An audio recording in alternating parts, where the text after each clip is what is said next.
ఇడ్లీ, దోస, చపాతీ ఇవన్నీ తిని బోర్ కొట్టిందా? అయితే మంచి బ్రేక్‌ఫాస్ట్ అయితే వెరైటీగా చేసేసుకోండి.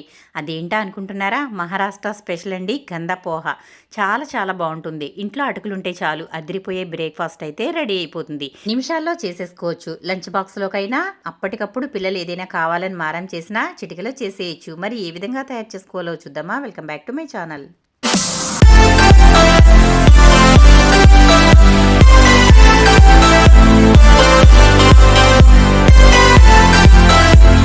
దీనికోసం ముందుగా నేనైతే అటుకులు తీసుకుంటున్నాను. అటుకులు చిన్న కప్పుతో 2 కప్పులైతే తీసుకున్నాను.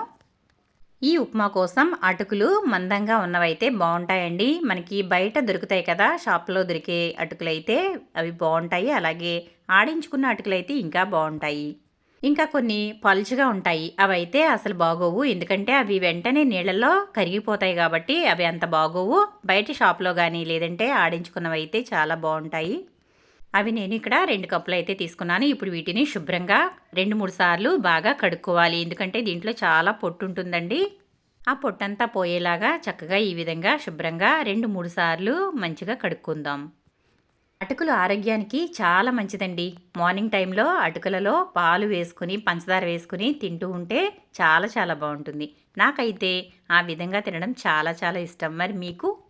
కామెంట్ సెక్షన్‌లో కామెంట్ పెట్టండి. ఇప్పుడు ఈ విధంగా 2, 3 సార్లు శుభ్రంగా కడుక్కున్న తర్వాత ఈ విధంగా జాలి గిన్నెలో ఈ అటుకులనైతే వేసుకోవాలి. అటుకులకి నీళ్లు పీల్చుకునే తత్వం ఎక్కువగా ఉంటుంది కాబట్టి మనం ఒక్కసారి కడిగి ఈ విధంగా గిన్నెలో వేసుకున్న తర్వాత అందులో ఉండే తడికే ఈ అటుకులు నానిపోతాయి. చూడండి ఇదిగోండి అటుకులైతే ఈ విధంగా నేను మొత్తం అన్నీ కూడా ఈ జాలి గిన్నెలో వేసేసుకున్నాను. ఇప్పుడు ఉప్మా ఏ విధంగా తయారు చేసుకోవాలో చూసేద్దాం. స్టవ్ మీద బాండీ పెట్టుకున్నాను. స్టవ్ అయితే వెలిగించేసుకున్న తర్వాత ఆయిల్ వేసుకోవాలి. దీంట్లోకి మరీ ఎక్కువ ఆయిల్ అయితే అవసరం లేదు. తక్కువ ఆయిల్‌తోనే చక్కగా టేస్టీగా ఉండే ఉప్మా రెడీ అవుతుంది. ఇదిగోండి నేను ఇక్కడ ఒక 2, 3 స్పూన్‌లైతే ఆయిల్ వేసుకున్నాను. ఆ తర్వాత ఇందులోకి కొంచెం ఆవాలు, అలాగే కొంచెం జీలకర్ర వేసుకోవాలి. ఇందులో పోపు దినుసులైతే వేసుకోవాల్సిన అవసరం లేదండి. ఉప్మా అంటాం కానీ దీంట్లో పోపు గింజలు అవసరం లేకుండానే ఈ ఉప్మా చాలా చాలా బావుంటుంది. కొన్ని కొన్ని సిటీలలో ఇది మార్నింగ్ టైంలోనే అమ్ముతారు ఈ పోహ అనేది. ఎందుకంటే అటుకులతో చేసిన ఏ పదార్థమైనా గానీ తిన్న వెంటనే ఆకలి అనేది అనిపించదు. అందుకే వర్క్ చేసుకునే వాళ్ళు అవనివ్వండి, డ్యూటీస్‌కి వెళ్ళే వాళ్ళు అవనివ్వండి, ఇది తినేసి మధ్యాహ్నం వరకు ఉంటారట. ఇప్పుడు నేను ఆయిల్ అయితే కాగిపోయింది. ఇందులో ఆవాలు, జీలకర్ర వేసేసాను. ఆ తర్వాత ఇది కొంచెం చిటపటమన్న తర్వాత దీంట్లో ఉల్లిపాయ ముక్కలు, పచ్చిమిర్చి ముక్కలు, అలాగే కరివేపాకు వేసుకోవాలి. ఇది ఒకసారి అయితే ఇలా కలిపేసుకుందాము. ఇలా కలుపుకున్న తర్వాత మనం కట్ చేసి పెట్టుకున్న ఆనియన్స్ అయితే వేసుకుందాం. నేను ఇక్కడ మీడియం సైజ్ ఆనియన్స్ 2 తీసుకున్నాను. అలాగే ఒక 3 పచ్చిమిర్చిని చిన్నగా కట్ చేసి ఇందులో వేసుకుంటున్నాను. ఆ తర్వాత కొంచెం కరివేపాకు కూడా వేసుకుంటున్నాను. ఇంకా పోపు గింజలు అవసరం లేదు కాబట్టి ఈ విధంగా వేసుకోవాలి. మీ దగ్గర పల్లీలు ఉంటే గనక పల్లీలు కూడా ఇప్పుడే వేసేసుకోవచ్చండి. నేనైతే నా దగ్గర వేయించిన పల్లీలు ఉన్నాయి కాబట్టి నేనైతే చివర్లో వేస్తాను. అప్పుడైతే తినేటప్పుడు క్రంచీగా ఉండి బావుంటాయి. ఇప్పుడు ఈ ఉల్లిపాయ ముక్కల్ని కొంచెం అయితే వేగనిద్దాం. మరీ ఎక్కువగా వేగాల్సిన అవసరం లేదు. కొంచెం మగ్గితే చాలు.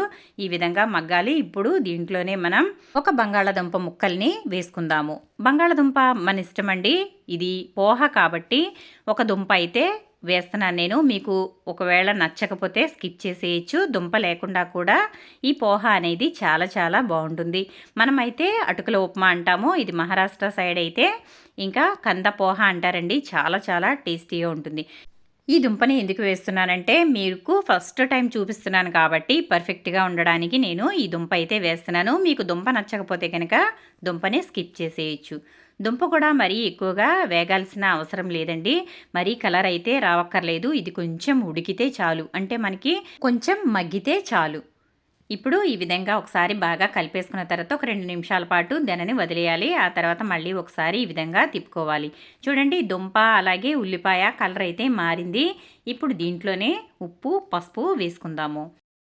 ఇందులో నేను ఒక అర స్పూన్ వరకు పసుపు వేస్తున్నాను. ఆ తర్వాత ఒక స్పూన్ అయితే సాల్ట్ వేసుకుంటున్నాను. ఇదిగోండి ఒక స్పూన్ సాల్ట్ వేస్తున్నాను.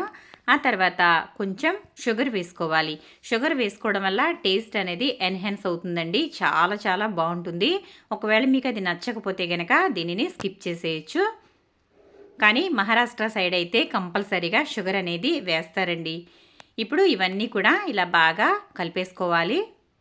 చూసారా, మనం పసుపు వేయగానే ఎంత మంచి కలర్ వచ్చేసిందో కదా. ఇప్పుడు ఈ కలరే మనకి పోహ అంతటికి కూడా ఫుల్ కలరింగ్ అనేది ఇస్తుంది. ఈ విధంగా ఒకసారి బాగా కలిపేసుకున్న తర్వాత ఇప్పుడు ఇందులో ఒక 2-3 స్పూన్ల వరకు వాటర్ వేసుకోవాలి. ఈ వాటర్ ఎందుకు వేస్తున్నామంటే దుంప మనం ఎర్రగా వేయించలేదు కదా, కాబట్టి ఈ విధంగా కొంచెం వాటర్ వేసుకోవడం వల్ల పసుపు మంచి కలర్ వస్తుంది, అలాగే దుంప చక్కగా స్మూత్గా ఉడుకుతుంది. 2-3 స్పూన్లు వాటర్ వేసేసాం కదా. ఇప్పుడు ఇది ఒకసారి హై ఫ్లేమ్లో పెట్టేసి ఇలా ఒకసారి బాగా కలిపేసుకోవాలి. ఇప్పుడు ఇంకా మనం నానబెట్టి పక్కన పెట్టుకున్న అటుకులు అయితే ఇందులో వేసేసుకుందాము. చాలా సింపుల్గా టేస్టీగా అయితే ఉప్మా రెడీ అయిపోతుంది. లంచ్ బాక్స్లోకి ఏం పట్టుకెళ్ళాలా అని కంగారు అవసరం లేదండి. ఈ అటుకులు ఉప్మా చేసి పెట్టుకుంటే కడుపు నిండా తినేయచ్చు. ఇప్పుడు మనం కడిగి పెట్టుకున్న అటుకుల్ని గడ్డలు అనేవి లేకుండా చేత్తో ఈ విధంగా మెదుపుకుంటూ వేసేసుకోవాలి. చూడండి, ముందుగానే అవి పొడి పొడిగా ఉన్నాయి. ఇంకా ఎక్కడైనా అక్కడక్కడ గడ్డలు ఉంటే గనక చక్కగా గరిటెతో కలుపుకునేటప్పుడు మామూలుగా అయిపోతాయి. చూసారు కదా, ఈ విధంగా అటుకులన్నీ వేసుకున్న తర్వాత ఇప్పుడు మొత్తం అంతా కూడా బాగా కలిసేలాగా కలిపేసుకోవాలి.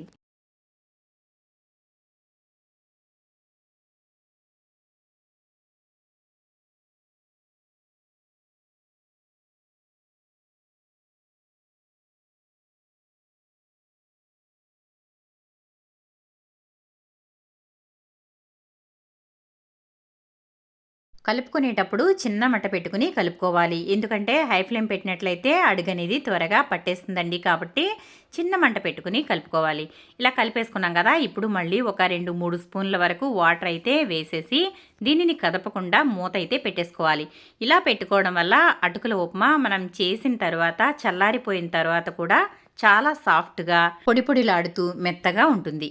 మూత అయితే పెట్టేసి ఒక 2 నిమిషాల తర్వాత ఇదిగోండి మన అటుకుల ఉప్మా అయితే రెడీ అయిపోయింది. చూసారు కదా, ఎంత కలర్ఫుల్గా ఉందో చూడండి. చాలా చాలా బాగుంటుంది. మీరు కూడా తప్పకుండా ట్రై చేయండి. ఎప్పుడు తినకపోతే కనుక తప్పకుండా ఒక్కసారి చేసుకుని తిని మీరే అంటారు అన్ని ఉప్మాల కన్నా ఇదే ది బెస్ట్ అని. చూసారు కదా, ఇప్పుడు ప్లేట్లోకి అయితే తీసేస్తున్నాను.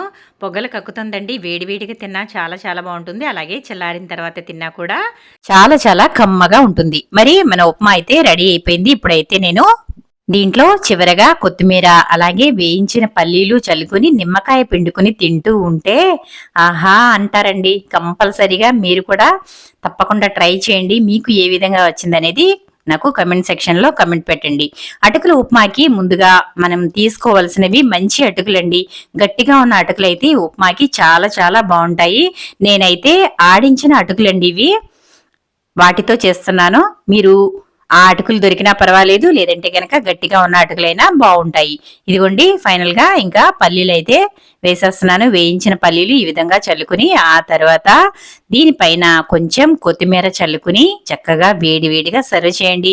ఎవరైనా చుట్టాలు వచ్చినప్పుడు అప్పటికప్పుడు నిమిషాల్లో చేసి పెట్టేయచ్చు. మరి ఇంకెందుకు ఆలస్యం, మీరు కూడా తప్పకుండా ట్రై చేసి ఒక్కసారి టేస్ట్ చేయండి. అసలు మీరే అంటారు చాలా చాలా టేస్టీగా ఉంది అని. ఇదిగోండి కొత్తిమీర కూడా చల్లేస్తున్నాను. చూసారు కదా ఎంత కలర్ఫుల్ గా ఉందో చూడండి. అటుకులు చాలా బలమైన ఆహారం అండి. అటుకులు తీసుకోవడం వల్ల నీరసం అనేది ఉండదు. మార్నింగ్ టైంలో పాలల్లో అటుకులు వేసుకుని తింటే ఇంకా టిఫిన్ అనేది అవసరం ఉండదు. అదే ఇంకా పోపు వేసి ఈ విధంగా అటుకులు ఉప్మా తయారు చేసుకుంటే ఇంకా ఆ టేస్టే వేరుగా ఉంటుంది. ఇక వేరే పిండిలు అవసరం లేదు, ఏమీ అవసరం లేదు. చూసారు కదా, మరి వీడియో నచ్చిందా? నచ్చితే లైక్ చేయండి, షేర్ చేయండి, సబ్స్క్రైబ్ చేయండి.